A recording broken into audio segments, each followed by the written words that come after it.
साथियों, कल मैं देख रहा था कुछ छात्र छात्राएं पेट का पेपर दे के आए हैं और केवल संभावना मात्र से कि मेरा पेट में नहीं होगा, वो निराशा के सागर में डूब गए हैं।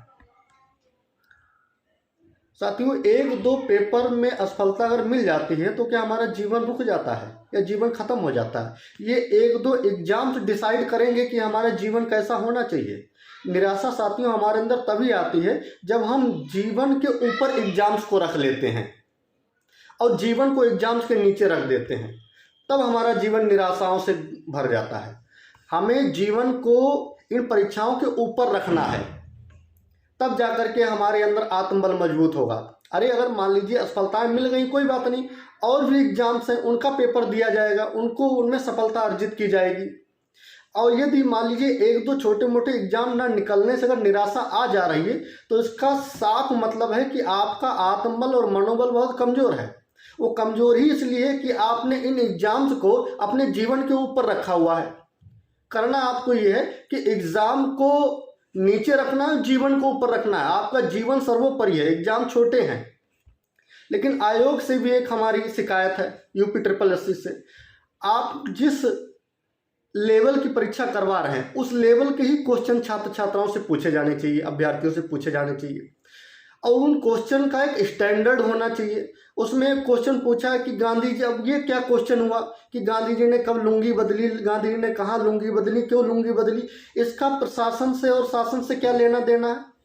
आपको अगर गांधी जी से क्वेश्चन पूछना ही है तो आप ये क्वेश्चन पूछिए कि भारतीय आंदोलन में गांधी जी का योगदान क्या था, गांधी जी ने असहयोग आंदोलन क्यों किया, गांधी जी ने सबने अवज्ञा आंदोलन क्यों किया, गांधी ने भारत छोड़ो आंदोलन क्यों चलाया। इस प्रकार के क्वेश्चन पूछने चाहिए थे आपको। आपका चयन इस प्रकार से होना चाहिए था। आपको ऐसे अभ्यर्थियों का चयन करना है जो प्रशासन को समझते हो, या रट्टू तोते चाहिए आपको?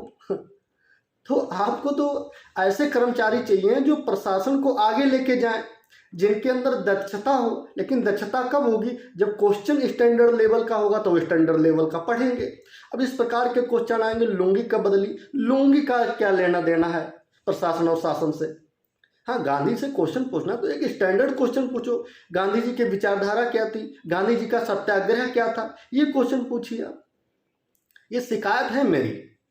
और इससे होता क्या, इस प्रकार के जब क्वेश्चन पूछे जाते हैं तो जो अभ्यर्थी हैं, जो छात्र छात्रा हैं, उनके अंदर निराशा घर कर जाती है। हर अभ्यर्थी का मानसिक लेवल एक जैसा नहीं होता है। इसमें से निराशा इतनी पता चले किसी छात्र छात्रा के अंदर घर कर गई, वो पता चले प्रतियोगी परीक्षाओं को ही उसने त्याग दिया जिंदगी भर के लिए, उससे क्या होगा? उसके आने वाली जो पीढ़ियां होंगी, वो पीढ़ियों को भी यही करेगा, भैया पेपर वेपर मत देना, कुछ नहीं रखा हुआ है उसमें, बढ़िया दुकान खोल लो या बढ़िया खेती वेती करो या अपना कोई छोटा मोटा काम धंधा पकड़ लो। तो ऐसे हमारा राष्ट्र कैसे आगे जाएगा? क्वेश्चन पूछिए, लेकिन क्वेश्चन का एक स्टैंडर्ड रखिए।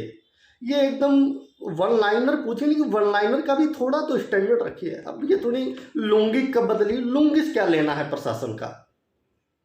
अब वहाँ कर्मचारी ये पेट पास करेगा, पेट पास करने के बाद और परीक्षा पास करेगा, फिर वो कर्मचारी बनेगा, जाके सरकारी कर्मचारी बनेगा। उसको वहाँ प्रशासन देखना है कि लुंगी देखनी है?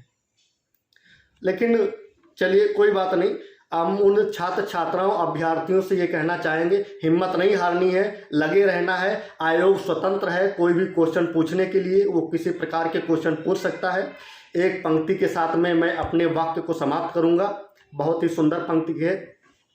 गहन सघन मनमोहक वंतरु मुझको आज लुभाते हैं, परंतु किए जो वादे खुद से याद मुझे आ जाते हैं। अभी कहाँ आराम बदा है, मूक निमंत्रण छलना है। अभी कहाँ आराम बदा, मूक निमंत्रण छलना है। अरे अभी तो मिलो मुझको चलना है। थक हार नहीं जाना है। ये छोटी छोटी निराशाएं हमारा जीवन थोड़ी ना रोक सकती हैं। बहुत बड़ा जीवन है, चलते जाना है एकदम निरंतरता के साथ में। धन्यवाद।